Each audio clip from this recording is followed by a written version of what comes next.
Hey, this is Robert with Sigma 3 Survival, and we're out here this weekend doing some primitive trapping, and I wanted to show y'all a quick video on how to construct a no-carve primitive Pauite trap, or a primitive deadfall. The one thing that I like about this more than probably any other trap is it's probably the simplest trap to construct. It's much easier than a figure 4 deadfall or anything like that. It's got a more sensitive trigger, and there's just a lot of things that are better about a no-carve Pauite than a lot of other traps. The reason they call it a no-carve Pauite deadfall is because there's literally no carving. There's no notches. If you can see this, here's the different trap parts. The first thing you want to look for is a Y stick of any type, hopefully something pretty sturdy. I like hickory. And then you're going to get your lever bar, which hopefully you can find a pretty sturdy stick as well. All that's depending upon the size and weight of your deadfall. And you know, you can either break this on a leverage point against trees, or hit it with a rock until it breaks, or if you've got a knife, optimally that's your best bet. But you're going to need 4 pieces and a piece of rope, and your toggle right here, and this is one of the most important parts. A lot of mistakes that I see as far as the Pauite is concerned is they always get a little bit too long a stick. And when your stick, is this much longer per se, what tends to happen is it'll want to rotate downwards. So make sure that you keep your trigger stick here fairly short. And another thing to think about, this is what's going to tie in here, and it's going to hit the deadfall. But you want something that's pretty stout if you're going to be, going with some heavier deadfalls. And so this trap can be constructed fairly quickly. This is my #1 go-to on a survival weekend. And here in a second, we're going to show you how to set it, and we'll go from there. All right. Well, we found a good rock to set our deadfall on. A lot of like rock choice or deadfall choice is really dependent upon the type of animal that you're going after. This is specifically going to be set for larger animals like coons, things like that, opossums, and anything from about 10 to 30 pounds. This rock right here probably weighs anywhere from 75 to 100 pounds. And anytime you're trapping, you want to remember that you want to have at least 3 times the weight of the animal in order to keep it pinned long enough to kill it. Another important factor is if you're on any kind of soft soil, you're going to want to have some kind of what they call a hammer and anvil effect. So, like we've got ours set up on a rock here. So instead of setting it on soft soil where it might press the animal into the ground, we're going to set it on something hard, so not only that it crushes the animal quicker, but it also, if the deadfall's heavier, it won't push your Y stick into the ground, because that's a common problem. So try to find a good area that you can set up a hammer and anvil effect without a whole lot of work. And another important point is when we're setting this, there's a technique for setting Pauites, and we're going to show you how to do that real quick. And this is a heavier deadfall than you'd normally use. The most important things is finding the tipping point. You've got to find where the balance of this is, because every single rock has a different balance point. So anytime that you're doing this, before you even try to set the actual trap, you want to make sure that you've found your tipping point or your balance point, and then you want to find the spot where your Pauite's actually going to set under. So that's the first thing to look for. Next thing that we're going to do is we're going to put this over the Y, and we're going to use that as our leverage hold point to hold the rock up. So I'm going to get right here and set it just like that.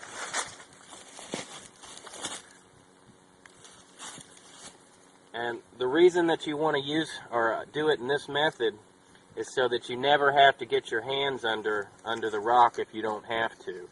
Because if you've ever had a deadfall land on your hand, it's not a fun experience, I can promise you.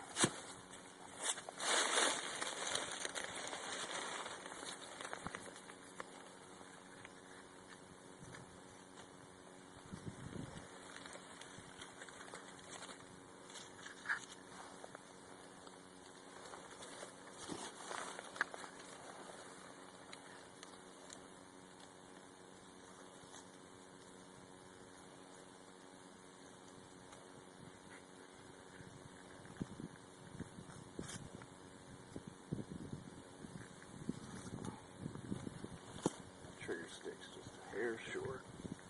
Scoot this in.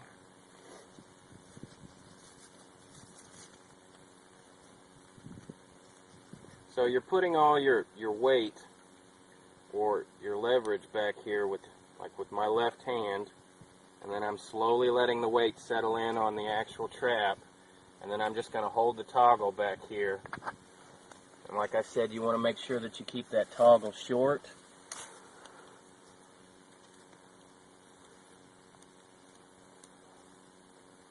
So that it doesn't twist downwards, because if it's long, I guarantee you it'll twist downwards. And now this is set.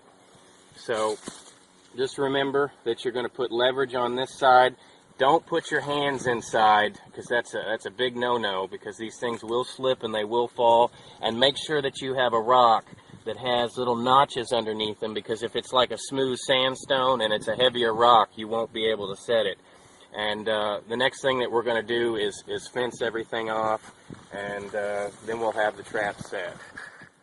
Alright, the next thing I want to talk about is fencing. This is something that I don't see a whole lot of people do in their videos, and something that if you've actually gone out and set these numerous times, you'll start to get a feel that you have to kind of box the creature in.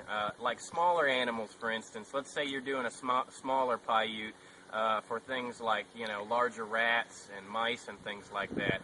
These creatures are incredibly quick. So when they trip a trigger, if they trip your trigger, which is why for the smaller animals you've got to have it much more sensitive, and you want it lower to the ground.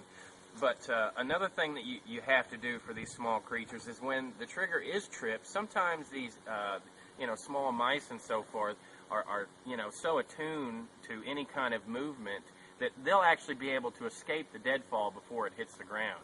So one of the things that we want to do is we want to fence it in so that they can't do that. And I'm going to go ahead and put my bait on when I set the trigger if I'm going to do it on the bait stick.